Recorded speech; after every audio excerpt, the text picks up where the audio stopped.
Good morning, everyone. Happy Space Time Smackdown release day. Today in this video, I want to show you some good starting points for some of these new archetypes we're about to see, some ideas that I've had in my brain, and how I am going to be starting my testing with these archetypes. So I've got 5 different decks here to show you, all different archetypes, how I'm thinking might be the best way to play. Obviously, we're going to have to test a little bit more to find the true best way to play, but if you're over here on release day, you don't really know where to start with some of these decks, I'm going to show you where I would begin. So let's first take a look at what is going to be likely my favorite deck that I'm going to be theory crafting and testing quite a bit. It is Weavile Darkrai. I love Darkrai as a Pokemon, so to see him get what seems like a very decent card is super exciting to me. So here's how we're running it. We're running 1 Darkrai, 2 Sneasel, 2 Weavile, and a 1-2-2 Greninja line. So first thing we got to go over, Weavile, he's going to do 30 damage for 1 Dark Energy, but if your opponent's active Pokemon is already damaged, it's going to do 40 more, so you're going to be hitting for 70. Now we can get that damage fulfilled either by attacking with Sneasel or attacking once with Weavile, or through Darkrai EX's ability, which says every time you attach a Dark Energy to it from the Energy Zone, you do 20 damage to your opponent's active Pokemon. That's going to be our way to power up the Weavile, and of course with the Greninja once we get there. Now, why am I running it with Greninja? I've seen some people thinking about, well, what if we just played the Weavile deck with the Spiritomb to spread damage, or, you know, these other ideas. And to me, the way that I see that Weavile should likely be played, or what would be a very fun way to play it, is to play this super aggressive rush down build. We now have Pokemon communication, which is going to allow us to get our Greninjas online even faster than what you normally would in a game. You're going to be able to hopefully draw into the key evolution pieces you're missing by swapping a Pokemon out of your hand. So you're going to be able to get into your Greninjas faster. We're playing 2 Cyrus to capitalize on that. We are going to be looking at our opponent's board state and deciding what we want to knock out, hopefully every single turn. You know, take it hopefully easy knockout before your opponent can set up whatever active threat they're working on, and then from there we're going to be using Greninja plus Darkrai to deal 110 damage to whatever Pokemon we decide by pinging it first with Greninja, bringing it up with Cyrus, attached to the Darkrai, and then swing with Weavile. There you go, 110 damage. Now, why am I only playing 1 Darkrai? Well, if you look at Darkrai, he's not the greatest attacker. He does do 80 damage, but you're never really going to need 2 Darkrai in a game, I don't think, unless something unfortunate happens and your Darkrai gets knocked out at the beginning of the game or mid-stage of the game, whatever. That's going to be tough for you to deal with. But for the most part, you just want that 1 Darkrai on the bench to sit there and absorb energy. Another thing is, you're not going to be able to power up any other Pokemon while you're taking advantage of this Darkrai ability. I guess you could try to do some Dawn shenanigans, but it feels like there's probably not enough deck space in order to make that really work. I would have loved to put a Mew EX in here, but just as I thought about it, I said, well, if I'm attaching my Mew, I'm not attaching my Darkrai. I'm doing 90 damage every turn with Weavile. It's okay, but it's not the best. Weavile only has 140 HP and no healing options besides Potion, so Weavile is a lot more squishy than when I was playing this deck with Executor EX. We then have the 1 Leaf in case we start the 1 Darkrai. We have a 50-50 chance of just starting the Sneasel outright. Only a 25% chance to start the Darkrai, so it's not too likely, but you do want that Leaf in case you do. And then we have 1 Giant Cape. Weavile EX, I'm not sure how the meta is going to play out, but one thing I instantly noticed is that Yanmega one-shots both Darkrai and Weavile. So if your opponent is playing Yanmega in their deck for some reason, that's going to be an easy way for them to get through your Weaviles.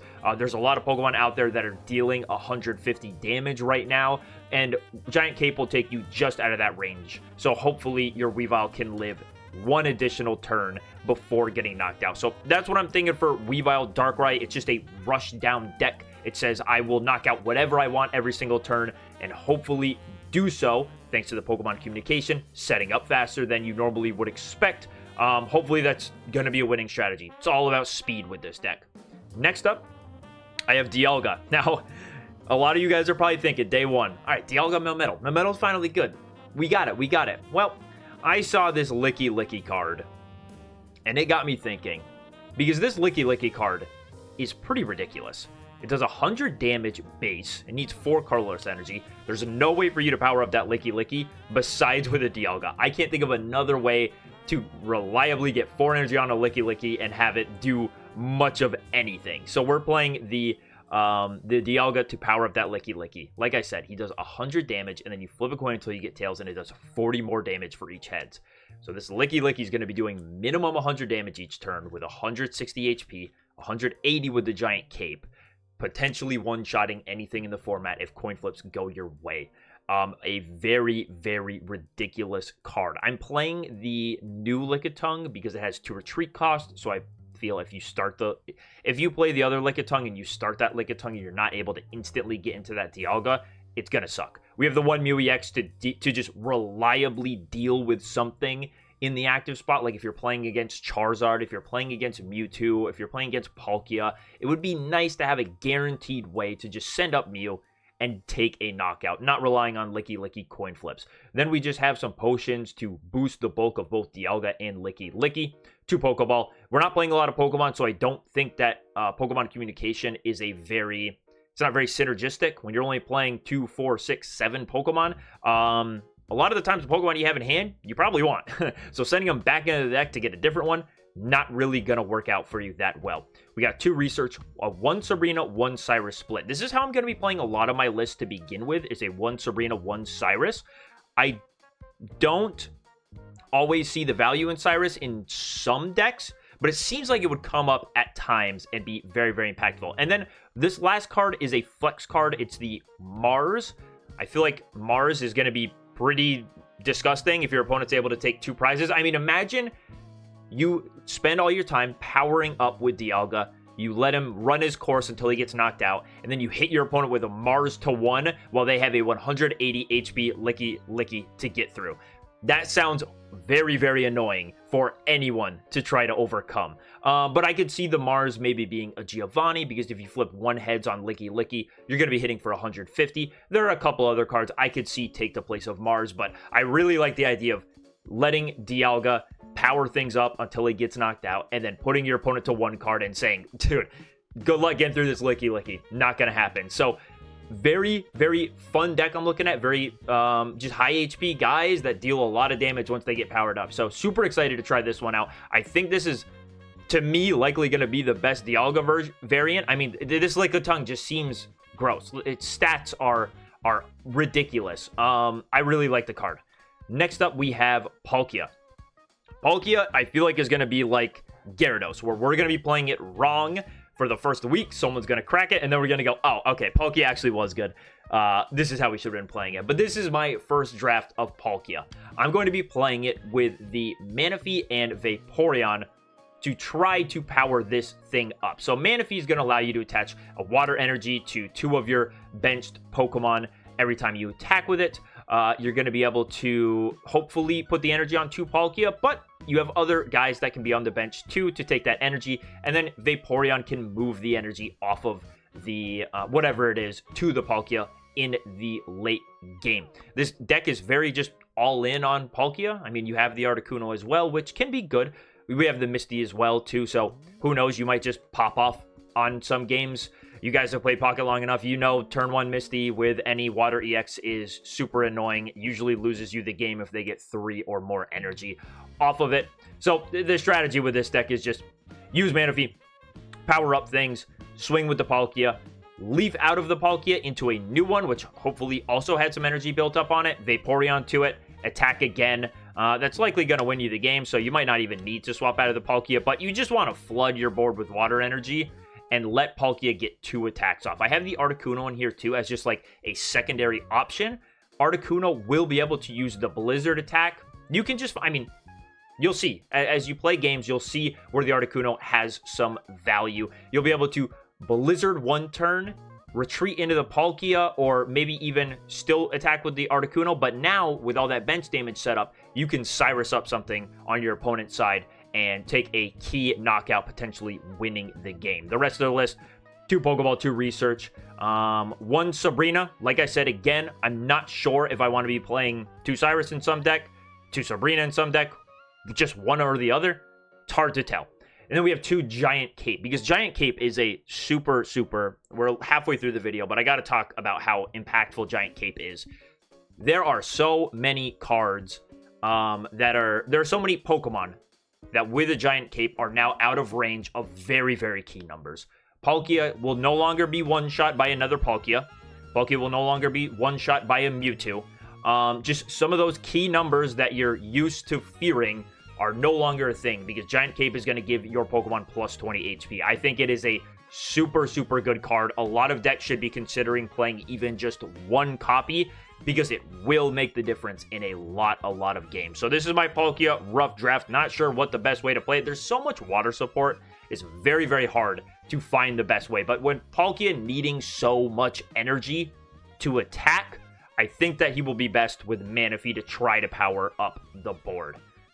Next up, we have Infernape. This is another just, let's go hyper aggressive. Let's go hyper aggressive and try to win the game that way. So why is this not just a Charizard deck? Well, Charizard has had a little bit of problems with Mew in the format. We'll have to see how the meta shakes out.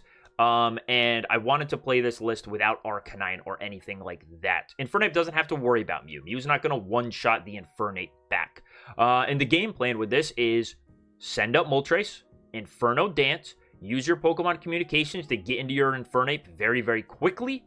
Retreat into the Infernape, Flare Blitz, discard the energy, use Infernape's free retreat to go back into the Moltres and power it back up with another Inferno Dance.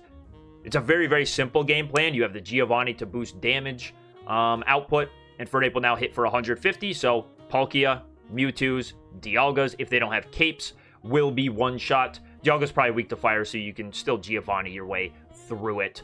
And then a 1-1 Cyrus Sabrina split. Again, seems like the best way to be playing this day one is just try out a 1-1 split.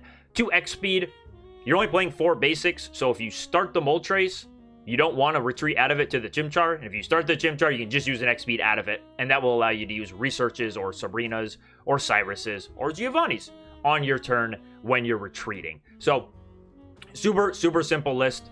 I don't know what other fire attacker you would want to pair with Infernape. I really don't. It seems like Infernape would just be best as try to do the Arcanine strategy, where you are trying to be as aggressive as possible. I could see a Mew EX going into this list. If I put a Mew EX in here, I would probably cut maybe a Giovanni or a Cyrus, because this deck isn't going to be dealing damage like that. It's going to be using Moltres to power up, and then you're going to attack with Infernape and hopefully take a one-shot. You're not really going to be softening anything up. There are moments, the reason why the Cyrus is in here, because I can picture moments where you might Chimchar turn 1, because you don't have the X speed, deal 20 damage, and then retreat into the Moltres. And if whatever that active Pokemon is leaves the active spot at some time, well, now you have this Cyrus to bring it back up and finish it off. Because a Chimchar plus an Infernape attack is going to knock out most everything, especially with a potential Giovanni. If it's left in the active spot, you can Giovanni and hit that 170 number. So yeah, I can see a case for Cyrus in here. I don't know that it's going to be that great. It seems like Sabrina would probably be the better option. It's going to be the supporter you use more, I would think. But yeah, I could see a Mew EX going in here. And for our last deck, we got some fighting stuff. Now just bear with me one moment while I fix our deck list here. This deck list is too big for the screen. We have Gallade. Now, this is something that I wanted to save towards the end because I'm not totally sure if this is going to work, but it would be very, very cool if it can. First thing you're going to see is that 1-1 Lucario line. I'm hoping that because of Pokemon communication, we have now opened the door to playing 1-1 copies of Stage 1s. You are now able to, it used to be like, well, I only have this one evolution in my deck and I have no way to find that evolution other than drawing into it. Well, now with Pokemon communication, you have 2 potential attempts at finding that Stage 1. And as the game goes on, your odds are only going to get more and more likely as you draw into more Pokemon. So I am a fan of trying out these 1-1 lines of these Pokemon. Pokemon communication also, it's a very good card but there are going to be quite a few decks that just don't have the space and don't want to play it because they're not playing enough Pokemon. So communication I thought was going to be busted as soon as I saw it, but now that I've thought about it more, I think it's very balanced and has very specific use cases for some decks. So let's talk about what the actual deck does, though. We have the Gallade as our main sort of late game attacker. He's the Energized Blade attack for 2 fighting, which does 70 damage, does 20 more damage for each energy attached to your opponent's active Pokemon. That number is okay. It's not the best. The only way to really make it acceptable is with Lucario. Lucario is going to make Gallade hit for 150 against any Pokemon with 3 energy attached. That's a good number. That's a very good number. If they have 4 energy attached, which there are not going to be a lot in the format that have 4 energy attached after they attack, you're going to be doing 170, 180 with the Giovanni. Again, not really these key numbers that you want. I feel like Gallade is going to be more so. I saw people talking about Gallade Lucario. Lucario is honestly probably going to be the best for Marshadow to now do 130 with Revenge. But Gallade seems like it's going to be more like a late game attacker that can one-shot some things, but more often than not is just going to have more HP than like Aerodactyl did and be able to two-shot things more reliably because of that. Also, higher damage output. You don't have to worry about certain Pokemon healing with potions or Ericas depending on the matchup because you're dealing just that bit more damage every single turn. So this is how I would run Gallade. Deck space is very, very tight with this guy as well. You now have to run a stage 2 in fighting decks, so you don't have a lot of space for everything you want, which is unfortunate, but I think that the bones are here, right? Fighting has so much great support that I can see Gallade being something decent. Again, I just really like the 1/1 Lucario line that will hopefully be easy to draw into with that Pokemon communication, boosting the damage of all of our guys. We have the 1 Cyrus, no Sabrina here, because you will likely be early game going for the Hitmonlee attacks in order to ping damage somewhere, and then you can plan for the future, you can plan for the end of the game, that you can put that 30 damage somewhere and say, I'm going to Cyrus that thing at the end of the game. We have the 2 XP to reliably get into that Hitmonlee quickly. 1 Giovanni, again, just for fixing math. 2 Pokeball, 2 Research.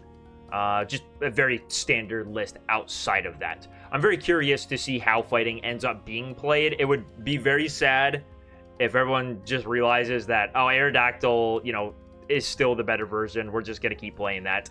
But hopefully Gallade has a place, because I would love to see more Stage 2 EXs make an impact on the meta. All right, guys, that is it for the video. Those are my 5 decks I'm going to be playing as soon as this set drops. Going to be testing them. Let me know what you guys think. Let me know what you're going to be working on day 1. I hope to see some Garchomp fans. I'm not going to do it because I'm not messing with dual energy zone stuff on day 1. I'm going to be trying some consistent stuff. So thank you guys so much for watching. Have a good one. Hope you guys get some good luck on your polls, and I'll see you on the ladder.